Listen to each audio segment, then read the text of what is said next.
Gracias por separar este tiempo, gracias por venir. Los invito a que podamos estar aquí bien cercanos aquí en el frente.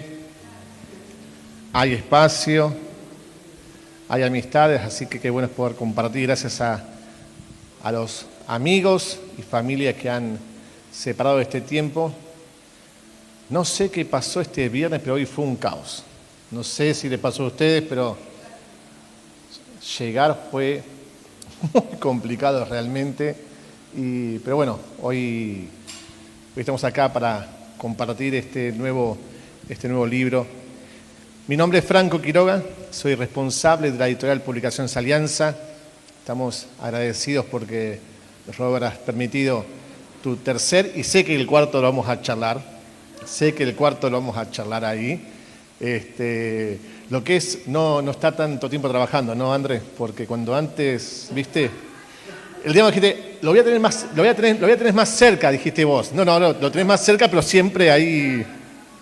Pero qué bueno es poder disfrutar. Estamos muy contentos porque, si ustedes no lo saben, sus dos primeros libros ganaron un premio a la mejor portada del año en un grupo de 28 editoriales de toda Latinoamérica. Así que estamos muy contentos vamos por el tercero ahora.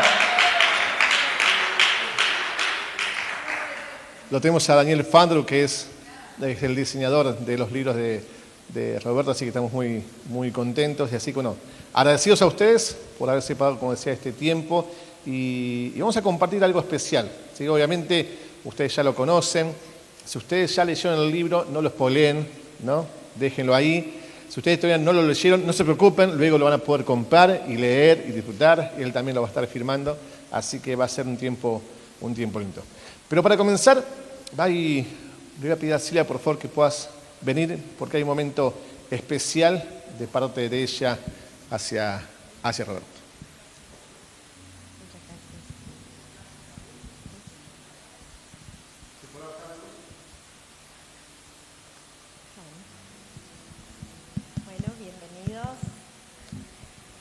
Vamos a compartir un poquito de la bendición de este libro para nosotros.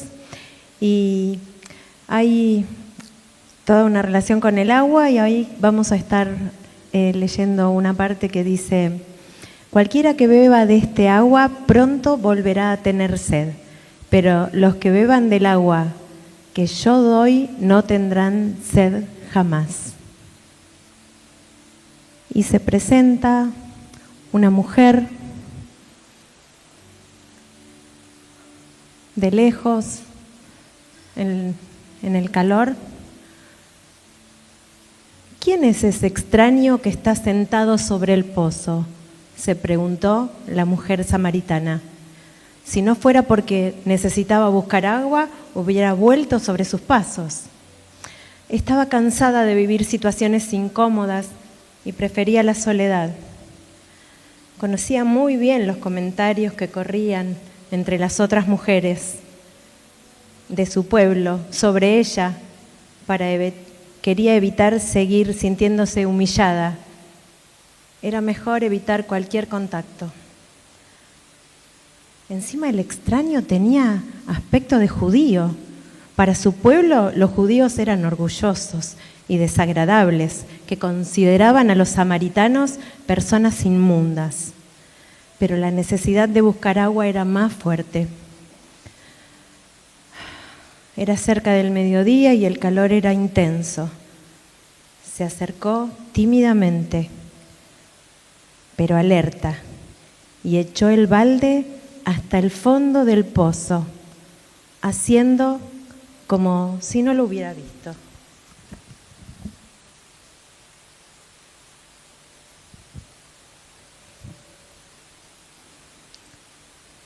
«Dame un poco de agua», escuchó a su espalda. ¡Qué atrevimiento! Sorprendida y sin mirarlo, lo único que atinó fue a decir: ¿cómo es que tú, siendo judío, me pides a mí, que soy samaritana? ¿No? Los judíos no usan las mismas cosas impuras que los samaritanos. No puedes estar pidiéndome que usemos la misma cubeta. Pero el que pide de beber, en realidad, de lo que tiene sed, es de la fe de aquella mujer. Pide agua y promete un manantial. Se presenta como quien está necesitado y tiene en abundancia para saciar a los demás. Si supieras lo que Dios da y quién es el que está pidiendo agua, tú le pedirías a Él y Él te daría agua viva, afirmó el Señor. La respuesta la desconcertó. Su mente turbada de pensamientos negativos buscó interpretar las palabras tan enigmáticas. Saber lo que Dios da. ¿Quién es este hombre? Darle agua viva, demasiado para procesar. Evidentemente ese hombre era especial. Tenía que ser algún religioso por las palabras que usaba y por la paz que transmitía. En silencio la mujer terminó de recoger el balde, llenó su cántaro y atinó a decir: Señor, no tienes con qué sacar agua y el pozo es muy hondo. ¿De dónde vas a darme agua viva? Todavía no entiende. Es como Nicodemo, quien, cuando Jesús le dijo: tengo un nuevo nacimiento para ti, agua viva. Y Nicodemo le pregunta: ¿dónde hay una mujer con el vientre lo suficientemente grande para que yo entre? Intentando afirmar sus raíces, la mujer samaritana agrega: nuestro antepasado Jacob nos dejó este pozo, del que él mismo bebía y del que bebían también sus hijos y sus animales. ¿Acaso eres más que él? Y Jesús le contestó: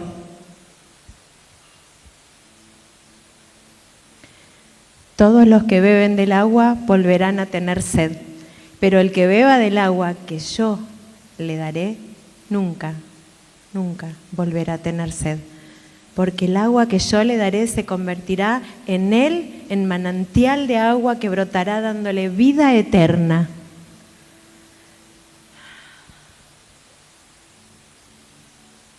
Un manantial solo para mí. Eso sí que sería una idea genial, pensó ella. Dame, Señor, dame ese agua viva para que no vuelva a tener sed, ni tenga que volver a sacar agua. Aquella samaritana tenía sed, una profunda sed de aceptación, de amor, de redención, como lo necesitamos todos. ¿Quién de nosotros no busca saciar la sed de tristeza, de soledad, de vacío, de sufrimiento y dolor? ¿Quién no anhela ser feliz? Diariamente nos vemos impulsados por ese anhelo de felicidad que nos lanza a buscar innecesariamente por aquí, por allá, probando de esto y de lo otro, para encontrar aquella fuente en la que podemos apagar nuestra sed de felicidad. Igual que aquella samaritana, buscamos sin cesar el agua que apague la sed profunda, esa sed de felicidad. Pero una cosa es saciar esa sed definitivamente y otra, calmarla de momento. Muchos creen que van a resolver su sed de felicidad como la samaritana, llenando el vacío de su vida con compañía, con seguridad, afecto, incluso la satisfacción sensual, que le producen ciertas relaciones. Si no encuentro agua en un pozo, fracaso y vuelven a buscar saciar su sed en otro pozo. ¿Cómo saciar mi sed de manera definitiva? Cristo nos invita a acudir a Él, que no solo tiene la respuesta, Él es la respuesta. Sí, el Señor Jesús nos permite comprender el origen de esta sed, así como también el modo de saciarla para siempre.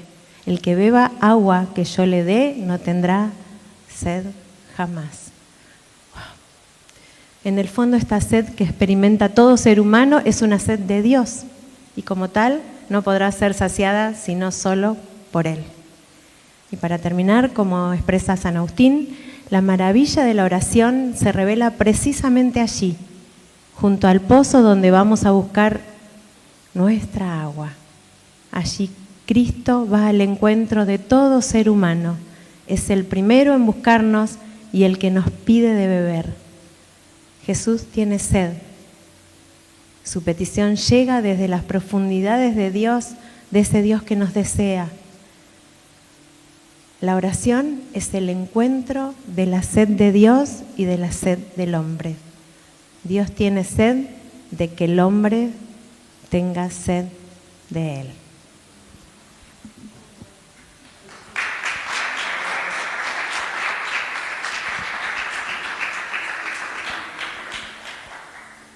Muchas gracias, Silvia.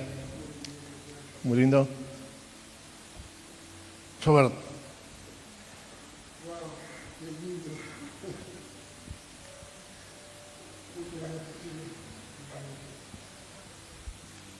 Ahí está. Hermoso. No sé quién escribió eso, pero la verdad lo escribió muy lindo. Muy bueno lo que escribió. Sí, muy bueno, muy bueno. El tema del agua y el tema del espíritu son dos cosas que van de la mano, ¿no? Y no sé por qué, pero siempre me atrajo, Franco, desde que era muy, muy jovencito, todas las historias que en la Biblia hablan sobre el agua.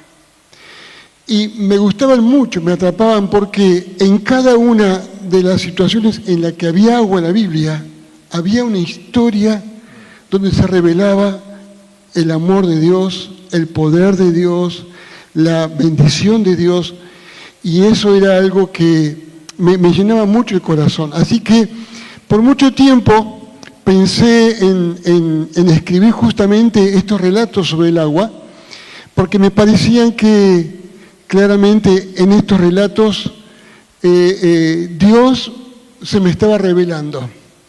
Y me preguntaste hace un tiempito para quién escribí este libro, ¿no? La verdad que el libro lo escribí para mí, porque el primero que fue saciado, el primero que buscó tener sed de Dios, y cuando uno tiene sed, Dios lo sacia, fui yo mismo, ¿no? Así que bueno, disfrutando mucho esto que pude escribir. ¿Te acordás en qué momento te encontraste cuando decidiste voy a escribir este libro? Porque más allá que vos decís que desde chico te atrajo, hay un momento en la vida donde se hace ese clic y dije, ok, me voy a sentar. O sentaste a escribir y dije, parece un libro. O hubo un momento en tu vida que decís, bueno, cuando terminé el segundo libro, creo, yo ya casi había escrito este libro. Porque antes del libro, creo, yo ya venía tomando distintas situaciones que la palabra de Dios habla sobre el agua, y yo ya lo venía escribiendo. De manera que para mí era escribirlo y recrearlos, era como una cosa que iba en común, ¿viste? Entonces, la verdad es que ya hace algunos años que tenía todo esto en la cabeza del agua, y es impresionante, 582 veces se habla sobre el agua en el Antiguo Testamento. Y por supuesto empecé a leer mucho sobre el tema, a leer el valor del agua para la humanidad, el valor del agua, lo que significa el agua para las religiones, yo me acuerdo que en la época de la pandemia me tocó trabajar mucho en el vacunatorio de la mezquita islámica, y la conocí mucho, la mezquita por dentro, y de pronto entro a un lugar muy íntimo que nadie entra, solamente los que van a profesar la fe islámica, y veo baños llenos de duchas y de espacio para el agua, y me asombré, y cuando miré, investigué un poco, para los islámicos el agua es un elemento purificador. Y entonces, qué notable, que ellos consideran el agua como un elemento purificador, y los hindúes ocurre lo mismo. Y para el pueblo hebreo, también el agua purifica y limpia. Y cuánto más por el cristianismo. De manera que me di cuenta ahí que en definitiva el agua es algo que en todas las religiones, y mucho más con Cristo ya entre nosotros, el agua es un elemento tan simbólico y tan profético. Así es. ¿Sí? Así que bueno, no puedo decirte cuándo fue que arranqué con esto porque ni me acuerdo, pero sí siempre me atrajo mucho la creación con que el agua estaba existente, preexistente. El agua y, dice el Espíritu Santo, sobrevolando sobre las aguas. Me atrae mucho Abraham, cuando para mí Abraham, que es una figura tan especial, era un cavador de pozos y era un constructor de altares. Y para mí cavar pozos y construir altares son dos de las acciones que todo hijo de Dios constantemente está haciendo. Y me encantó luego lo que vino, porque la Biblia está lleno de relatos, lo que pasó con Moisés, el río Nilo, que es un río que ni siquiera está en Israel, sino que está en Egipto. Pero el río Nilo fue un instrumento de Dios para que un niño llamado Moisés se transformara luego en el libertador de Israel. De manera que hay historias tan preciosas para poder compartir. Hablas de agua, pero también el libro se llama Entre arena y agua, o entre agua y arena. ¿En qué implica entonces la arena para lo que es el libro, ¿no? ¿Por qué le puse ese título entonces? Porque claramente para mí son dos aspectos de la vida. Algunos dicen que siempre hay una de cal y una de arena, ¿no? Como frase popular. Bueno, yo digo, bueno, en la vida hay agua y en la vida hay arena. En la vida hay desiertos, en la vida hay momentos de profunda sed y en la vida también hay tiempos de abundancia y de que el agua fluye y nos sentimos y disfrutamos de él. Yo digo que entre la arena y el agua han sucedido los milagros más grandes. Y yo no puedo olvidarme de mi llamado, porque mi llamado, cuando yo era un jovencito, y mi llamado fue en el marco de la Iglesia Católica, yo no me puedo olvidar nunca que mi llamamiento tuvo que ver con el llamado de Pedro. Cuando Jesús le dice a Pedro, Pedro, te voy a hacer pescador de hombres.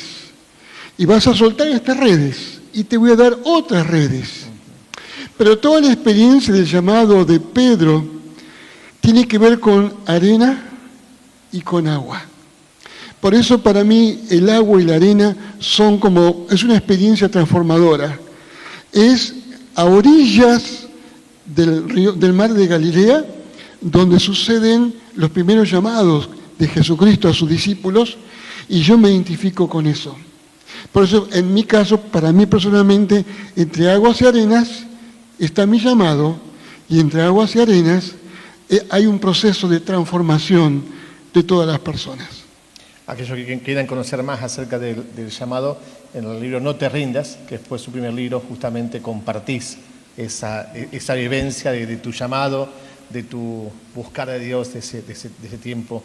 Y qué interesante porque justamente en esa orilla de la arena es donde el agua también te va invitando. No es un límite, no es un límite. Y el libro justamente no habla de un límite entre el agua y la arena, sino que es ese recorrer y esa transformación también que habla de también animarse de la arena a pasar al agua. Sí, yo creo que, como dijo Jesús, vamos mar adentro. Ahí había como una prueba para los discípulos que estaban frustrados, los pescadores que no habían pescado nada. Yo siempre digo que los milagros se producen mar adentro. Pero para que vean los milagros mar adentro, tenés que salir de la orilla, porque muchas veces la orilla es timidez, la orilla es duda, la orilla es esperar el tiempo, es decir, esperar un tiempo que las cosas mejoren. Pero Jesús siempre nos invita a ir más adentro. Porque cuando vamos más adentro, cuando nos animamos a subir a la barca con Jesucristo, indudablemente mar adentro se producen los mayores milagros.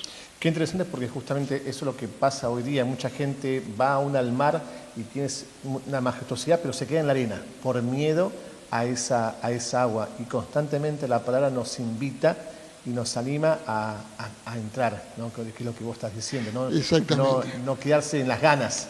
Exactamente, exactamente. Y después hay otras historias que relato que todas me han transformado. El río Jordán es un río tan simbólico. El río Jordán es proféticamente hablando, es el río de la renovación o de la transformación. Vos fíjate que ya desde Elías, cuando va con Eliseo, y mucho antes, del propio, cuando Israel quiere pasar del desierto a la tierra prometida, ¿sí? Cuando Josué hace el pacto ahí delante del río Jordán y pone las piedras del testimonio, es un cambio de temporada de Israel. Lo viejo quedó atrás y vino una temporada de conquista y de poder disfrutar del fruto de la fe de ellos. Ya en ese momento el Jordán era un cambio de vida, un cambio de dos generaciones, la generación vieja que salió de Egipto y la nueva generación que entra a la tierra prometida. Pero después tenés al Jordán en la historia de Elías, cuando lo lleva Eliseo y antes de que se vaya Elías al cielo, golpea y dice que el río Jordán se abre. Y luego Eliseo recoge el manto de Elías y otra vez golpea el río Jordán y el Jordán vuelve a abrirse y Eliseo... Esas historias tremendas. Naamán siendo sumergido 7 veces en ese río Jordán, un simple y humilde río, pero luego en el Jordán están los bautismos de arrepentimiento y en el Jordán Jesús es bautizado y el Jordán es un río de renovación y de cambio. Aún hoy día es un gran cambio, hoy día es un gran proceso para la gente que Exactamente. Así que hay historias como esta tan tremenda. El río Jordán, el Jaboc, el río Jaboc es donde Jacob es transformado en Israel. Porque es donde él pelea por la bendición con ese ángel, que algunos dicen que era el mismo Cristo, que estaba ahí. Siempre en el río, o al borde del río, o en los mares citados en la Biblia, siempre hay experiencias maravillosas, y lo que más disfruto de las experiencias son los pozos de agua, porque los pozos de agua requirieron mano de hombre. Los pozos de aguas en la Biblia hablan de que alguien tuvo que trabajar y cavar en medio del desierto hasta que logró llegar al agua profunda. Y siempre los cavadores de agua tuvieron recompensa, porque esa agua fluyó abundantemente, no solamente para su familia, sino para todos aquellos que pasaban por ahí. Y yo creo que hoy, cada persona, cada hijo de Dios y cada iglesia es un pozo de agua en medio del desierto de este mundo. Aún las aguas hablan también en el mar de bravura, de fiereza, pero aún dentro de esa fiereza poder ver el proceso de parte de Dios, porque uno cuando habla de agua habla de tranquilidad, de disfrutar, estoy muy apacible, pero también hay aguas de braveza, aguas de muchos cambios en uno, así como lo pasaron los discípulos, que tuvieron que atravesar esas tempestades, y aún Jesús actuando en ellos, como hoy decías al comienzo, en medio del agua, actuando en ellos, para calmar la tempestad, caminando sobre las aguas, ¿no? Sí, hay muchas historias sobre el mar de Galilea también, que me parece que es un lago con mucha simbología y con mucho de aprendizaje. Creo que el mar de Galilea es la escuela de ministerio de Jesús con sus discípulos. Porque aquella vez que le dijo, pasemos al otro lado, como diciendo, damos vuelta de hoja, vamos a otra enseñanza. Y los envió solos, sin Él, una noche en el mar de Galilea, hasta que se desata esa tormenta que se desató. El mar de Galilea es una escuela de ministerio. Y yo creo que todos nosotros también, el Señor nos invita a ir al otro lado. Y nos invita a subir a su barca. Y el mar de Galilea es un mar de oportunidades para seguir aprendiendo lo que es la fe, a ver a Jesús caminar sobre el agua, animarnos a bajar como lo hizo Pedro. Todas estas son experiencias maravillosas de aprendizaje que tienen que ver con nuestra vida de fe. Una de las cosas que buscamos siempre al momento de una portada, no solamente es el título, sino también lo que llamamos la bajada, que es esa frase que cuando la gente vea la imagen de la portada, el título y esa frase, de entender el libro. Y me encanta porque justamente habla de relatos inspiradores para el alma sedienta. Y yo creo que hoy día, en medio de tanto caos que vivimos, hay mucha necesidad de sed. Alma sedienta no solamente fuera, sino dentro de la iglesia. Y este libro buscas eso, buscas que la gente tenga esa frescura, ¿no es así? Dice Isaías 55, todos los que tengan sed, vengan a las aguas. Vengan a las aguas. Y habla en plural, no es singular, porque no se trata de agua, no se trata de cantidad, se trata de lo que tiene, lo que implica esa agua. Y es el agua que viene de Dios por medio del Espíritu Santo o el propio Jesucristo simbolizado ahí. Porque el propio Jesús también dice, el que tenga sed, venga y beba de mí. Entonces digo, hoy estamos rodeados de una sociedad sedienta. Hay una profunda sed de amor, porque falta amor, profunda sed de paz, porque no hay paz, una profunda sed de reconciliación, porque hay mucha contienda en las personas, hay mucha sed de propósito, entender para qué vivo, a dónde voy. Si pudiéramos invitar a las personas a que vengan a encontrar esa fuente de vida que es Jesucristo que está en nosotros, toda esa sed podría ser calmada. De alguna manera, esta sociedad es como la mujer samaritana, que se esconde para ir a buscar agua, pero es un agua que nunca termina de saciarlo.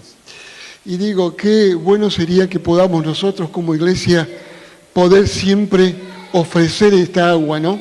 Y este libro de alguna manera habla de eso, habla de que los salmos, como los evangelios, como toda la Biblia, abunda de agua, porque el agua es el símbolo de la vida. Hay agua en el Génesis, hay agua en el Apocalipsis, hay agua en Cristo, hay agua en la historia de Israel, hay agua y fuente de vida del Espíritu Santo fluyendo en la iglesia primitiva. Por eso yo creo que, así como la Biblia es una Biblia que son relatos o libros, 66 libros, que destilan agua, nuestras vidas tienen que estar llenas de esa misma agua. Y personalmente puedo admitir y reconocer que cuando yo tuve sed de Dios y corrí a buscar al Espíritu Santo, Él me llenó con agua viva. Justamente el libro habla de experimentar en Jesús ese cambio, que sin hablar mucho más del libro, porque la idea que se lea, pero ¿qué podés compartir vos de esa experiencia que vos tuviste? Bueno, es interesante, quiero contarte dos experiencias. No sé si contarlas o no contarlas, pero son cosas que me parecen importantes. Dijo Jesús, recibirán poder y me serán testigos. Y yo tuve dos etapas de mucha sed, muy profunda. Una de ellas cuando tenía 18 años. Y estaba en una comunidad cristiana, católica, y tenía una profunda sed del Espíritu, porque yo sabía que había más, solo que donde yo estaba no había nada. Pero me acuerdo que fue un sábado a la tarde, un sábado tipo 7 de la tarde, estaba bajando el sol, con un grupo de 3 o 4 jovencitos, entramos a la capilla de una iglesia católica, donde estaba el grupo de jóvenes, y yo había estado leyendo el libro de los Hechos, y hablaba sobre el Espíritu Santo. Y yo sabía que había agua que había que cavar y buscar. Y esa tarde, con esos jovencitos, no había nadie en ese lugar, solamente nosotros. En una media semipenumbra nos arrodillamos y yo comencé a pedir al Espíritu Santo que viniera sobre mi vida. Y fue tal la erupción del Espíritu sobre nuestras vidas que 2 chicas que estaban ahí salieron corriendo y nunca más las vi, del susto que se pegaron. Pero personalmente yo terminé tirado en el piso lleno de la abundancia del río de Dios. Fue tal la revolución que esto significó en esa parroquia, que a los pocos tiempos yo tenía en la terraza de mi casa a varios padres de los jóvenes y muchos jóvenes buscando todos ser llenos del Espíritu Santo. Y ahí comenzó una pequeña comunidad hasta que el cura me echó. El cura dijo, no vengas más porque me estás revolucionando el lugar. Esa fue una experiencia tremenda que significó que muchos jóvenes, aún después por muchos años, venían a mi casa porque habían recibido al Espíritu Santo de una manera muy preciosa. Y cuando tenía 30 y pico de años, habíamos plantado la iglesia en Junín. Yo sentía un gran desierto en mi vida y yo quería que el Espíritu Santo volviera a llenarme, porque yo sabía que cuando hay sed hay que buscar, porque el que busca lo hallará. Y fue una experiencia muy fuerte esa, porque en esta segunda oportunidad yo era pastor de una iglesia, pero con mucha impotencia, con mucha debilidad, con situaciones muy, muy adversas en nuestra vida pastoral.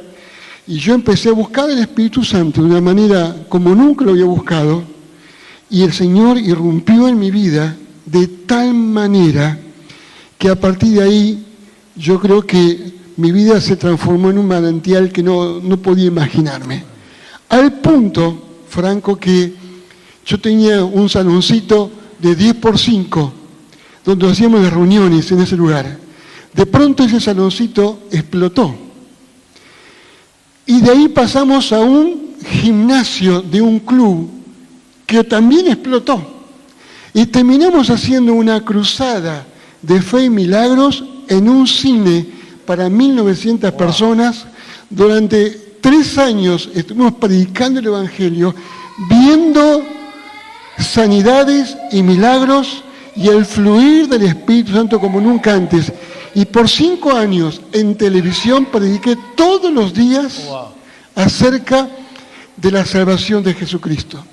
Cuando uno es lleno del Espíritu Santo, el agua corre y no la puedes retener. Y es algo que no se puede contener. Y ese río de Dios es el que hoy, creo, todos nosotros tenemos que volver a buscar. Así es. Mencionaste varias veces la palabra transformación. Y uno de los capítulos justamente me lo marqué acá, porque habla de eso, aguas que transforman. Pero me gustaría que es transformación y no de cambio. ¿Por qué? Y lo dijiste varias veces la palabra transformación, no sé si te cuenta que dijiste varias veces la palabra transformación. ¿Por qué crees que estas aguas realmente transforman la vida de uno? Transforman porque de verdad son aguas que tienen vida y resucita lo que está muerto. Y nos devuelve, cuando nosotros podemos beber de estas aguas, cuando nosotros nos sumergimos en estas aguas, es la presencia del Espíritu en nosotros. Por lo tanto, por eso el bautismo es tan poderoso, porque el bautismo tiene que ver con sumergirte en las aguas y en esas aguas queda algo sumergido, morimos con Cristo, somos sepultados con Él y cuando emergemos del agua hay una nueva vida fluyendo en nosotros. Y siempre el agua en la palabra de Dios habla de transformación, porque fíjate vos que cada vez que aconteció algo en el agua, las cosas nunca fueron iguales. Ocurrió con la creación, puntualmente dicha, cuando Dios dijo, sea la luz, y la luz fue hecha, y hubo una transformación de la creación del caos a la vida. Ocurrió cuando en el diluvio, por el pecado de la humanidad, Dios hizo que el agua cubriera toda la faz de la tierra, y lo que renació fue un mundo transformado. Y así ocurre constantemente con el agua en la palabra de Dios. Y yo creo que el agua finalmente es algo que cuando uno busca a Dios y cuando uno lo busca de verdad, esa agua en la que uno se sumerge te transforma completamente de adentro para afuera y ya nunca más sos el mismo. Así es. Te lo pregunté hoy y me respondiste, pregunté, pero sí que lo puedas compartir con la gente. Después que escribiste el libro, Sí. ¿qué transformación viste Sí. en tu vida? Bueno, esto es interesante, ¿no? Cuando fuimos ordenados pastores con Andrea, la palabra profética que recibimos en la ordenación pastoral fue: ustedes son una fuente de agua en lugares desiertos. Y yo siempre sentí que mi ministerio era ser un cavador de pozos, porque Dios me permitió ir a lugares de desierto espiritual y cavar hasta que mucha agua comenzó a fluir de ese lugar. Y yo me fui de esos lugares, pero el agua siguió fluyendo como en los pozos de Jacob y de Abraham. Así que yo entendí siempre que mi llamado y mi ministerio siempre fue a lugares de desierto para volver a dar vida. Y así lo reconocí siempre. Cuando me puse a escribir este libro,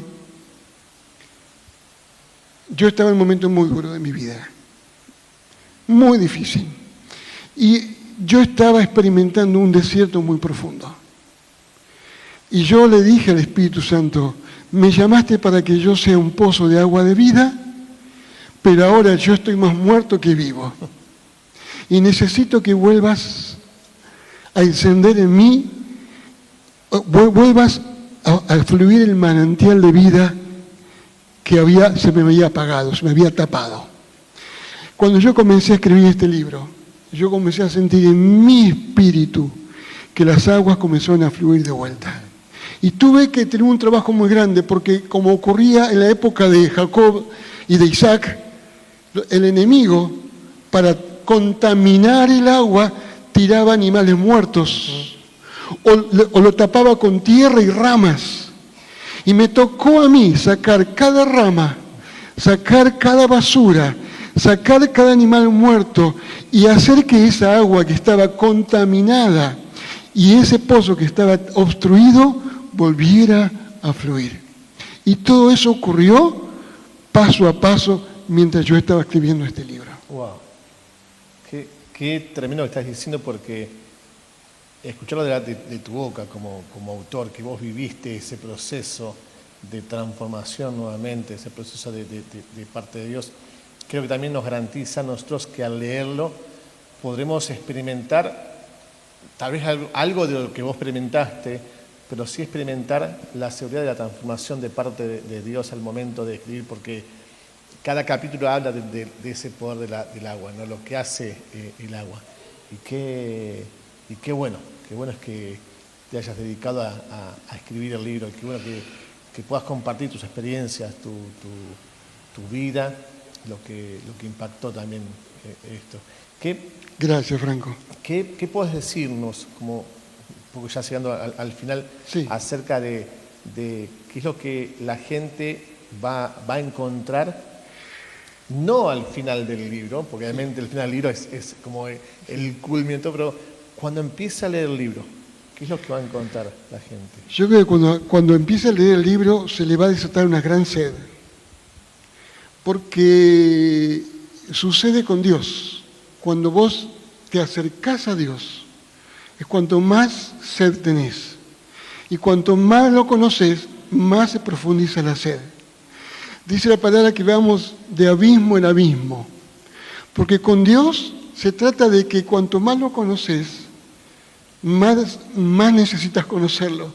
Es como una satisfacción de sentirte saciado y una nueva sed que se profundiza en tu propia vida. Conocer a Dios te lleva a nuevas dimensiones de profundidad. Y este es un libro que cuando uno comienza a leerlo, uno comienza a darse cuenta lo seco que está. Y comienza a darse cuenta cuánto necesita seguir buscando a Dios.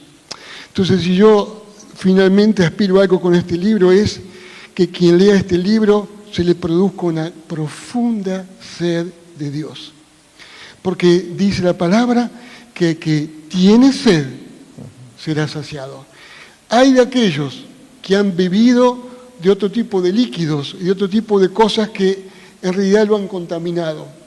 Pero cuando uno bebe de las aguas de Dios, son aguas dulces, son aguas incomparables, son aguas que cuando uno lo prueba, no quiere probar ninguna otra cosa. Como una pregunta se me viene aquí a la cabeza. Muchas veces pasa que cuando la gente se acerca a un libro cristiano, cree que para poder leer el libro tiene que ser gente de muchos años en la iglesia. Sí. Considero que este es un libro aún para la gente que recién está comenzando. De pronto, obviamente, lo veo y lo veo de esa manera, de que no tiene que tener de muchos años de iglesia, al contrario, esa necesidad de saciar ese corazón aún la gente que recién comienza, porque es un libro lleno de la palabra. Es un libro lleno de la palabra de Dios. Y creo que, no sé si lo pensaste de esa manera, pero creo que a medida que uno va mirando, decís, este es un libro para que lo pueda leer aún el que recién comienza. Sí, bueno, esa es un poco la idea. Yo creo que como toca temas comunes a cualquier tipo de persona, y además descubrí algo en este libro que no lo tuve con los otros dos. Me gusta recrear historias. Me gusta escribir esto como Silvia lo compartía, porque creo que recrear historias te atrapa. Y me gustan las reflexiones, me gustan los relatos, digamos, las explicaciones que trato de dar, pero me gustan mucho más los diálogos. Y los diálogos y las historias que se producen al lado del agua son tan tremendas que cualquier persona queda atrapada por eso, ¿no? Entonces digo, lo que descubrí con este libro es lo importante que es poder recrear historias que te hacen revivirlas. Y mientras las estás viviendo, estás experimentando la presencia de Dios en tu vida. Amén. Qué bueno. Qué bueno esto que nos contás, qué bueno es que nos hayas compartido tu vivencia, tu transitar, tu momento de desierto, tu momento de arena, pero también tu momento de volver a esa fuente y poder saber que tenemos ese espacio, ¿no? Y que este libro nos va a llevar a tener ese espacio. Muchas gracias. Antes de finalizar, ¿qué cosa más podés, un cierre o un resumen, algo más que quieras compartir antes de hacer? Bueno, nada, yo creo que es un libro para compartir y regalar, sobre todo cuando querés regalarle a alguien que sabe que tiene sed. Yo se lo regalaría a cualquier persona que está buscando a Dios. Pero no solamente a él, también se lo daría a alguien que quiere liderar y a alguien que quiere servir a Dios. Porque en este libro hay un llamado de Dios. Hay un llamado a dejar tus redes y a aceptar la invitación de Jesús a subir a su barca y a surcar otros mares. Y yo creo en ese sentido que tiene esa posibilidad como libro de poder ser un libro para descubrir a Dios, pero también es un libro para entender el llamado de Dios y poder estar dispuesto a seguirla. Qué bueno, qué bueno. Eso sí que ya saben, luego que terminemos este momento, pueden ir a comprar un libro para uno, pero también para poder regalar a aquel que está en ese proceso. Así que me gustó esa frase, ¿no? Casi un speech de venta, casi me viene bien, así que como estamos grabando me viene bien para después ponerlo así, que ustedes van a ver como reel, van a ver esa frase de parte tuya. Bueno, gracias. Muy bueno. Muchas gracias. Una vez más, gracias por haber confiado nuevamente en nosotros, viendo que hay tantas editoriales, y la verdad yo me pongo contento de saber que confías en nosotros, que fue un proceso también que llevó su tiempo por un montón de cosas, pero aún así te agradezco de corazón por mantenernos tu confianza y saber que podemos avanzar junto con este libro, así que de corazón. Sabes, Franco, que cuando escribí el primer libro para mí era el único y definitivo de la vida. Dije, nunca más escribo un libro porque se sufre cuando uno escribe un libro. Porque frente a la hoja ahí en blanco hay como un parto, ¿viste? Es un dolor de parto. Yo creo que cada libro es como dado a luz algo, ¿no? Pero ustedes me ayudaron mucho en ese sentido y me dieron confianza. No es fácil, uno dice, ¿a quién le va a importar lo que uno escribe? Es la primera pregunta que te surge. ¿A quién le va a importar lo que vos escribís, habiendo tanta gente que escribe bien?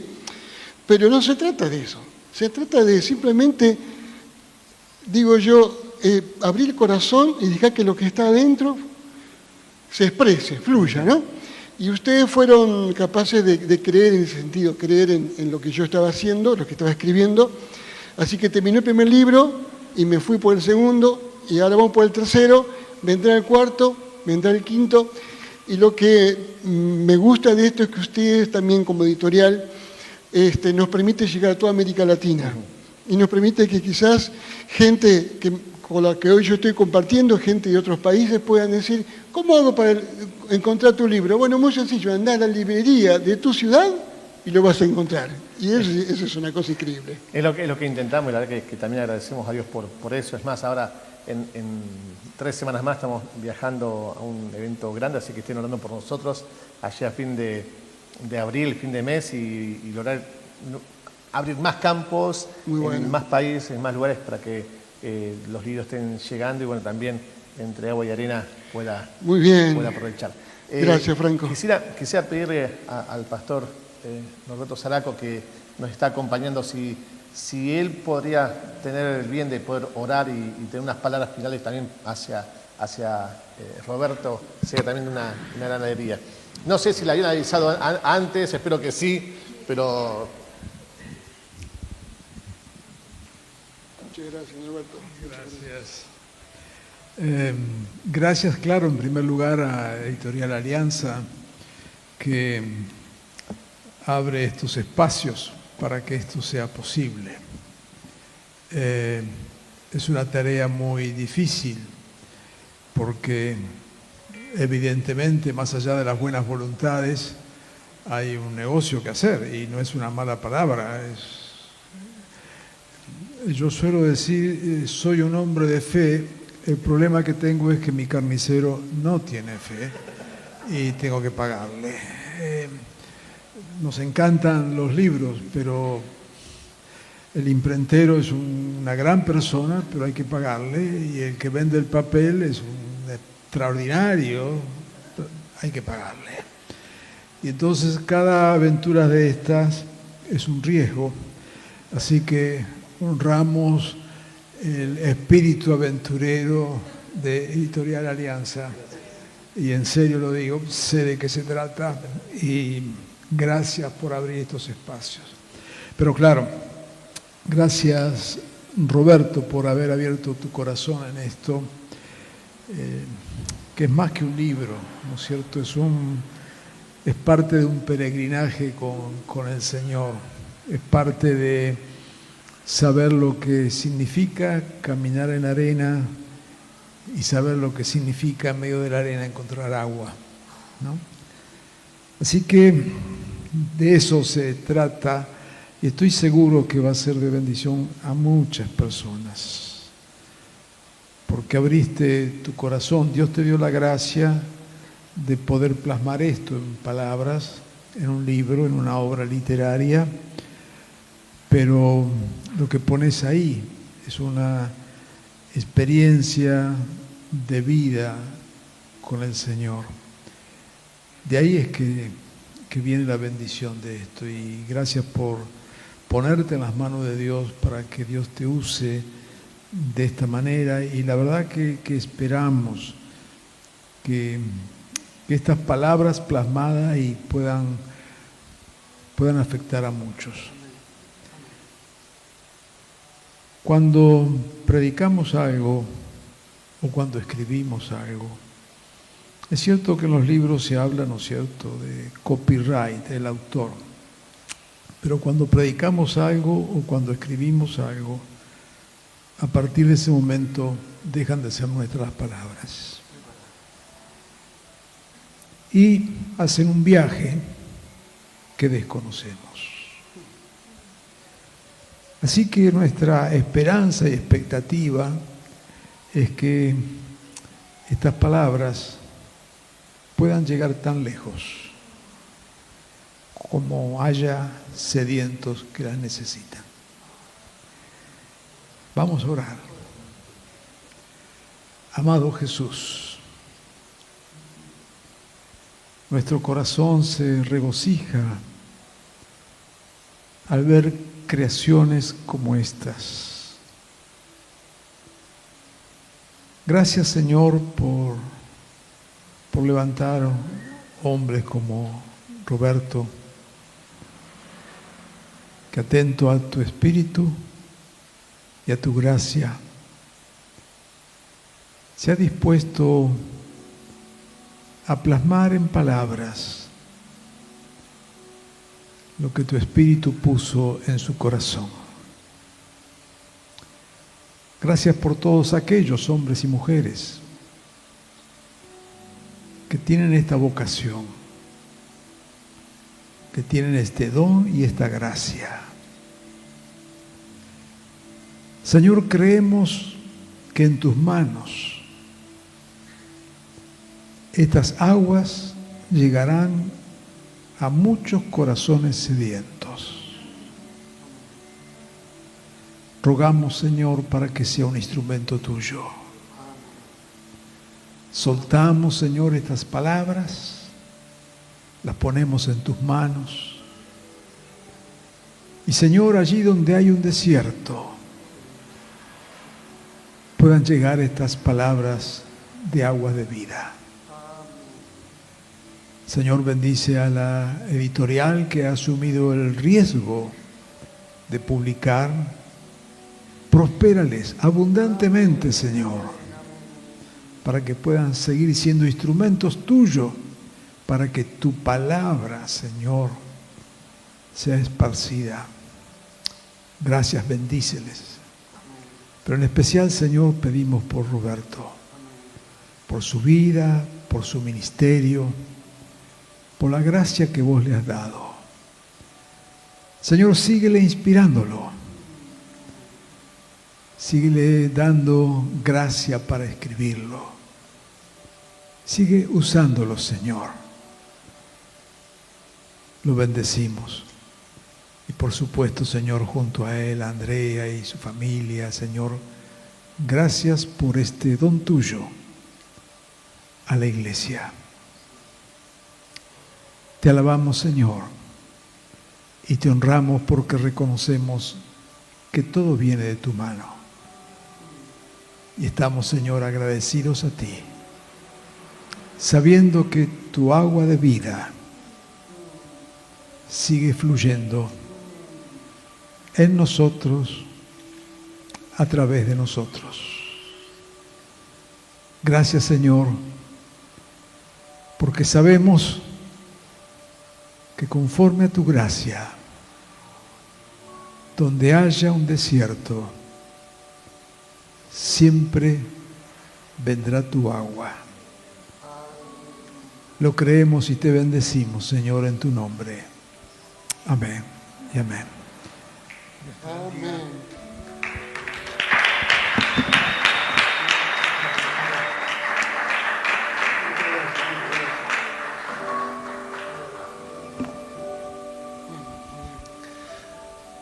Gracias también por las palabras y por la oración hacia nosotros. Y bueno, ahora lo que nos toca de parte de la editorial es seguir avanzando.